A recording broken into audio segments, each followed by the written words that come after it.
संध्याकाळी तुम्ही आता ते स्वामी बिमी जोरात चालू आहे. रोज काय ते तो कपड्यात कमी कपड्यात माणूस दिसतो.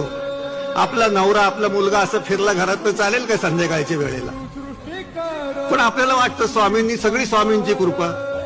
मग 50 वर्ष शरद पवारांनी राजकारण केले काय ते असंच केलं? काही योजना बिजना राबवल्या नाहीत, शाळा उभ्या केल्या नाहीत, कर्जासाठी बँकाने निर्माण केल्या, काय केलं काय? मग जे करेल ते स्वामी करेल. कोण टीव्हीवरनं सांगते एक नटी आहे अशोक सराफची बायको की वरतून उडी टाकली तरी स्वामी वाचवतील. मग हिलाच ऑलिम्पिक मध्ये पाठवलं पाहिजे होतं ना उड्या मारायला. ओ हे म्हणजे हिंदुत्व. याच्यापेक्षा हिंदुत्व बाहेर काय नाहीये. एकदा तुम्हाला भ्रमिष्ट करायचं देव धर्म संस्कृतीच्या नावाने आणि नंतर जितकी लूटमार करता येईल तेवढी करायची. हा त्यांचा उद्योग आहे आणि आपण त्यांना संस्कृती बंद करणारे देवळं लुटणार